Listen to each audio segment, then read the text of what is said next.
నమస్తే, welcome to Disha TV.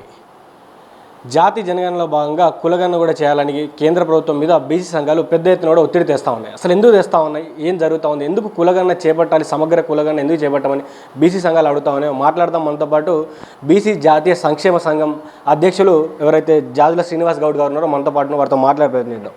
అన్న చెప్పండి, అసలు ఎందుకు కేంద్ర ప్రభుత్వం పైన ఇంత మాదిరిగా మీరు ఒత్తిడి తెస్తూ ఉన్నారు? ఇప్పుడు దేశంలో జంతువులకు, కుక్కలకు, నక్కలకు లెక్కలు ఉన్నప్పుడు బీసీలు అయినటువంటి మనుషులకు ఎందుకు లెక్కలు ఉండకూడదు? బీసీలకు లెక్కలు లేకపోవడం మూలంగా మేము 60% జనాభా ఉంటే ఇలా రిజర్వేషన్లు 27% అందుతున్నాయి. ఆ 27%లో కూడా క్రిమిలేయర్ అనేదాన్ని బలవంతంగా బీసీల మీద రుద్ది ఇలా బీసీలకు జనాభా దామాషి ప్రకారం రిజర్వేషన్లు దక్కకుండా కుట్ర జరుగుతుంది. దానికోసం దశాబ్దాలుగా మేము పోరాటం చేస్తున్నాం. ఒకరో రెండు రోజులు కాదు, ప్రత్యేక రైలు కట్టుకొని ఢిల్లీ దాకా పోయాం. అదేవిధంగా ప్రధానమంత్రి గారిని కలిసినాం, పార్లమెంట్లో ప్రతిపక్ష నాయకులను కలిసినాం. దేశవ్యాప్తంగా జనగణనలో కులగణన చేయాలి అని చెప్పి మేము పోరాటం చేసినాం.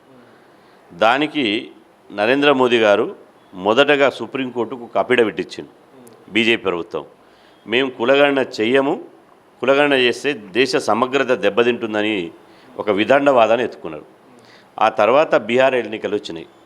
బీహార్ ఎన్నికలు సామాజిక ఎజెండాగా జరుగుతున్నటువంటి ఎన్నికల్లో ఎలాగైనా మరొకసారి బీజేపీ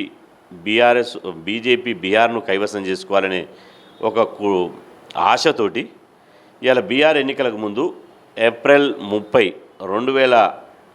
2025 సంవత్సరంన ఢిల్లీలోని కేంద్ర క్యాబినెట్ సమావేశమైంది. మేము ఈసారి జనగణన చేస్తాం, ఈ జనగణనలో సమగ్ర కులగణన కూడా చేపడతామని చెప్పి ఢిల్లీలో కేంద్ర ప్రభుత్వం ప్రకటించింది. మేమంతా హర్షం వ్యక్తం చేసినాం, ప్రధానమంత్రి గారికి ధన్యవాదాలు తెలిపినాం. ప్రకటించిన సంవత్సరం తర్వాత ఇవాళ ఏప్రిల్ 1, 2026 జనగణన స్టార్ట్ అయింది. కానీ మోదీ గారు, గౌరవ ప్రధానమంత్రి నరేంద్ర మోదీ గారు చెప్పినట్టు ఇవాళ బీసీ కులగణన స్టార్ట్ కాలే. జనగణన మొదలైనప్పుడు బీసీ కులగణన ఎందుకు మొదలుపెట్టరు? ఇవాళ బీసీ కుటుంబాలను కూడా లెక్కించాల్సినటువంటి అవసరం ఉంది. తెలంగాణ రాష్ట్రంలో మేము పోరాటం చేస్తే సమగ్ర కులగణన జరిగింది. ఇవాళ తెలంగాణ రాష్ట్రంలో జరిగినప్పుడు 2 దశల్లో సమగ్ర కులగణన జరిగింది. మొదటి దశల్లో కుటుంబాలను లెక్కిస్తారు, రెండో దశల్లో జనాభా లెక్కిస్తారు. కాబట్టి ఇప్పుడు కేంద్ర ప్రభుత్వం ఇటీవల గైడ్లైన్స్ రిలీజ్ చేసింది. 33 ప్రశ్నలు సంధించింది. మీకు తలుపు ఉందా, తాళం ఉందా, బాత్రూమ్ ఉందా అని పనికిరాని క్వశ్చన్స్ ఇచ్చింది. కానీ అందులోనే మీరు ఎస్సీ కుటుంబమా, ఎస్టీ కుటుంబమా అని చెప్పింది. ఇవాళ మీరు ఎస్సీ కుటుంబమా, ఎస్టీ కుటుంబమా ఆబ్లిక్ మీరు బీసీ కుటుంబమా అని అడిగితే వాళ్ళ మూల్యం పోయింది. అంటే బీసీ అనే 2 అక్షరాలను చూసి ఎందుకు భయపడుతుంది బీజేపీ? అంటే బీసీలు ఈ దేశంలో మనుషులం కాదా? మేము హిందువులం కాదా? హిందూ బాయ్ హిందువులమంతా ఒక్కటే, మాది హిందూ ఎజెండా అని అంటారు కదా. బీసీలంతా హిందువులే కదా. మరి హిందువులను లెక్కించడానికి మీకు ఏమున్న అభ్యంతరం ఏంది? అంటే హిందూ పేరు మీద కొన్ని వర్గాల ప్రజలకే, ఉన్నత కులాలకు సంబంధించిన అగ్రవర్ణ ఆధిపత్యాలకు సంబంధించిన వాళ్ళ డిమాండ్లు వాళ్ళ కోసమే బీజేపీ పనిచేస్తుంది తప్ప ఇవాళ మెజార్టీ ప్రజలైనటువంటి 60% మంది ప్రజల ఆకాంక్షలు నెరవేర్చడం కోసం పనిచేస్తలేదు. దేశంలో 140 కోట్ల మందిలో దాదాపు 80 కోట్ల మంది బీసీలు ఉన్నారు. 80 కోట్ల మంది బీసీల ఆకాంక్షలు నెరవేర్చలే ప్రధానమంత్రి ఎందుకు నెరవేర్చడు? 11 సంవత్సరాల కాలంలో గౌరవ ప్రధాని నరేంద్ర మోదీ గారు బీసీలకు చేసింది ఏంది? ఆయన ఒరగబెట్టింది ఏంది? చట్టసభలో బీసీలకు రిజర్వేషన్ పెట్టిండా? లేదే. కేంద్రంలో ప్రత్యేక మంత్రిత్వ శాఖ పెట్టిండా? బీసీలకు లేదే. మహిళా బిల్లులో బీసీ మహిళలకు సభకోట పెట్టిండా? లేదే. జనాభా దామాషి ప్రకారం బీసీ రిజర్వేషన్ పెంచిండా? లేదే. ఇలా మా తోటి ఎస్సీ ఎస్టీలకు జనాభా దామాషి ప్రకారం రిజర్వేషన్ ఉంటాయి. ఈవెన్ అగ్రవర్ణాలకు కూడా జనాభా కంటే అధికంగానే రిజర్వేషన్ ఉంటాయి. జనాభా ఉండి కూడా రిజర్వేషన్ లేని వాళ్ళు బీసీలే కదా. మరి బీసీలకు ఇట్లా కళ్ళకు కట్టినట్టు ఇంత పచ్చిగా అన్యాయం జరుగుతుంటే బీసీ ప్రధానమంత్రి అయ్యుండి ఏం చేసినట్టు? అందుకోసమే ఇవాళ మాట ఇచ్చి బీసీలను మోసం చేసినావు. ఇవాళ తెలంగాణలో మీరు పర్యటించేటువంటి నైతిక హక్కు కోల్పోయారు. కాబట్టి మీరు ఈ మే నెల 10వ తారీఖు నాడు జనాగ్రహ సభ పేరుతోటి హైదరాబాద్లో ఒక సభ పెట్టి దానికి ముఖ్య అతిథిగా నరేంద్ర మోదీ గారు వస్తున్నారు.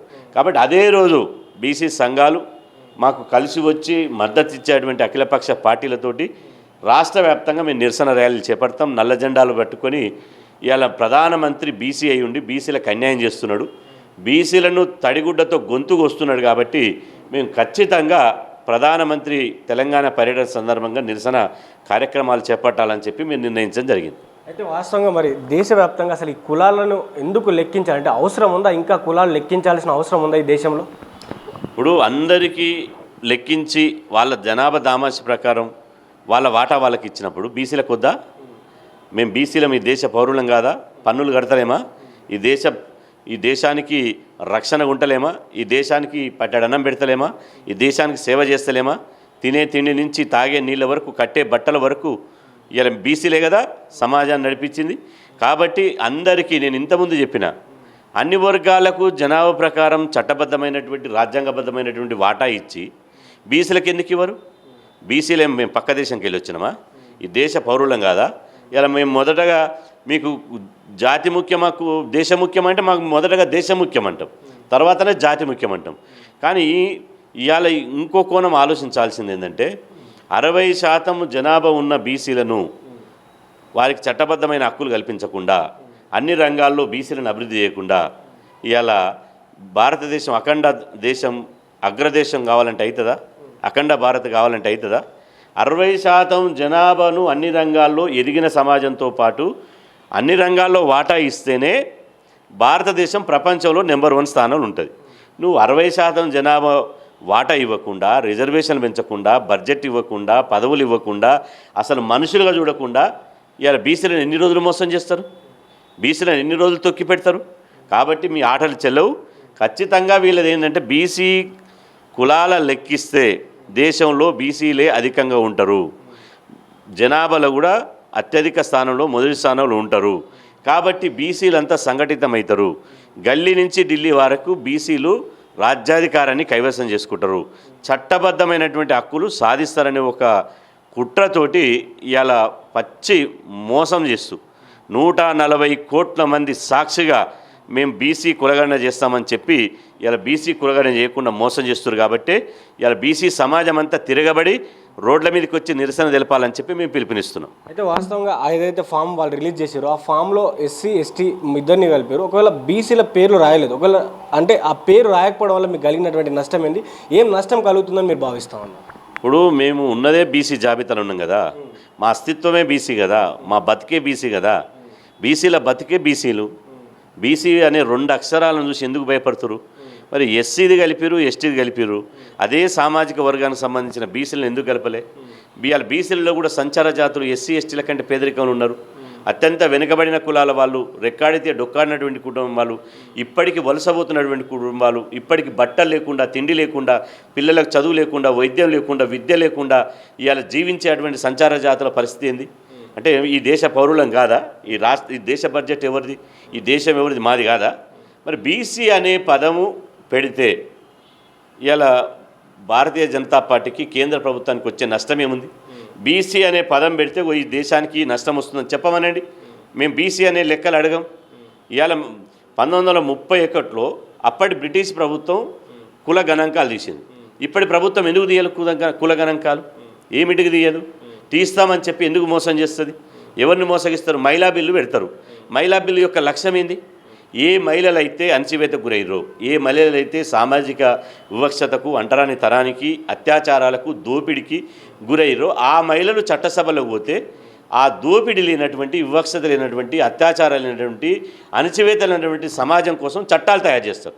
ఆ మహిళలకు రిజర్వేషన్ కల్పించాలి. కానీ ఇవాళ బంజారాహిల్స్లో ఉన్నటువంటి ధనవంతుల ఇళ్లలో ఏసీ బంగ్లా నుంచి బంగారు చెంచాలతో, లాలి పాటలతో, గోరుముద్దలు తిని ఇలా ఆడి కార్లలో తిరిగి అసెంబ్లీ పార్లమెంట్లో పోయినటువంటి అగ్రకుల మహిళలు పోతే మహిళా బిల్లు లక్ష్యం నెరవేరుతుందా? కాబట్టి మహిళా బిల్లులో ఓబీసీ మహిళల వాటా అయిందని అడిగినాం. ఇలా మహిళా బిల్లులో ఓబీసీ మహిళలకు వాటా ఇవ్వకుండా మీరు మహిళా బిల్లు పెడతంటే అది పార్లమెంట్లో వీగిపోయింది కదా. అదేవిధంగా ఇవాళ డీలిమిటేషన్ పేరుతోటి నియోజకవర్గాలు పెంచుతున్నారు. నియోజకవర్గాలు పెంచడం వల్ల బీసీలకు వచ్చే లాభం ఏంది? మాకు ప్రయోజనం ఏంది? ఇప్పుడు జాతి జనగణన చేస్తున్నారు. జాతి జనగణన వల్ల బీసీలకు ప్రయోజనం ఏంది?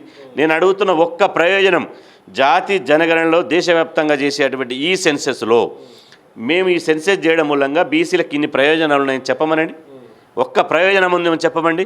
బీసీ సెన్సెస్ చేస్తేనే బీసీలకు ప్రయోజనం ఉంటుంది. బీసీ సెన్సెస్ చేయకపోవడం వల్ల ఇప్పటికి 10 సార్లు సెన్సెస్ జరిగింది దేశంలో, 10 సంవత్సరాలకు ఒకసారి. ఏం బీసీలకు ఒరగబెట్టిరు? బీసీలు ఏం అభివృద్ధి చెందిరు? కాబట్టి ఇప్పుడైనా ఒక బీసీ ప్రధానమంత్రి ఆలోచన చేయాలి.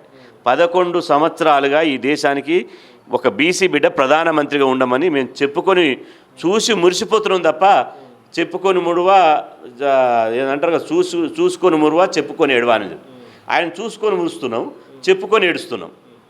ఇవాళ బీసీలకు ఏమి చేయకపోగా ఆకలైనోనికి అన్నం పెట్టకుండా బిర్యానీ తిన్నోనికి పాయసం పెట్టినట్టు అగ్రవర్ణాలకు 10% ఈడబ్ల్యూఎస్ పేరుతో రిజర్వేషన్ అంటే కల్పించినావు. అగ్రవర్ణాలకు ఏ జనాభా లెక్కలు లేవు, ఏ కమిషన్ సిఫార్సు లేలే, అందులో పేదరికం ఎంతుందో నిర్ధారణ కాలే. అయినా అత్త సొమ్ము అల్లుడు దానం చేసినట్టు 10% రిజర్వేషన్ ఇచ్చారు. మరి బీసీలకు ఎందుకు చేయరు? అగ్రకులాలకు వాళ్ళ జనాభా ప్రకారం ఇచ్చినప్పుడు బీసీలకు జనాభా ప్రకారం మా వాటా మాకు ఎందుకు ఇయ్యరు? కాబట్టి మా వాటా మాకు దక్కాలే. ఇది ఎవరికి వ్యతిరేకమైన పోరాటం కాదు, వ్యక్తిగతమైనటువంటి వైరుధ్యం కానీ శత్రుత్వం కానీ లేదు. గౌరవ ప్రధానమంత్రి నరేంద్ర మోదీ అంటే అత్యంతంగా అభిమానించేవాడిని నేను. కానీ మా జాతికి అన్యాయం జరుగుతున్నప్పుడు చూస్తూ ఊరుకోలేం కదా. మా జాతికి అన్యాయం జరుగుతున్నప్పుడు ప్రధానమంత్రి బీసీ అయి ఉండి బీసీలను తడిగుడ్డతో గొంతుకు వస్తున్నప్పుడు బీసీలకు మోసం చేస్తున్నందుకు మేము ఊరుకోలే కదా. కాబట్టి ఖచ్చితంగా తిరగబడతాం, కొట్లాడతాం, మా వాటా మేము సాధించుకుంటాం. దీనిపై బీసీ ప్రజలకు ఏం చెప్పదలుచుకున్నారు చివరిగా మీరు? బీసీ ప్రజలకు నేను ఒకటే విజ్ఞప్తి చేస్తున్నా. ఇవాళ జాతికి అన్యాయం జరుగుతుంది. బీసీ కులాల లెక్కలు తీయకుండా బీసీల అస్తిత్వాన్నే దెబ్బతీస్తుంది. బీసీ కులాల లెక్కలు తీయకపోవడం అంటే బీసీలను అవమానించడమే, బీసీల ఉనికికే ప్రమాదం ఇది. రేపు బీసీ బిడ్డల భవిష్యత్తు ప్రమాదంలో పడిపోతుంది. ఉద్యోగాలు రావు, అదేవిధంగా బడ్జెట్ రాదు, పిల్లల భవిష్యత్తు ఉండదు. ఇవాళ సంచార జాతులు రోడ్ల మీదకి అట్నే వెళ్ళిపోతారు. 80 ఏళ్ళు అదే గతి పెట్టింది, మళ్ళీ 80 ఏళ్ళు అదే గతి పట్టబోతుంది. కాబట్టి రాజకీయ పార్టీలకు ఖచ్చితంగా ఎజెండాలను పక్కన పెట్టి జాతి అస్తిత్వం కోసం బీసీ కులగణన జరగాలని చెప్పి రోడ్లు ఎక్కాలి. 10వ తారీఖు నాడు జరిగేటువంటి నిరసన ర్యాలీలలో ఎక్కడికక్కడ పాల్గొని విజయవంతం చేయాలని చెప్పి మేము పిలుపునిస్తున్నాం.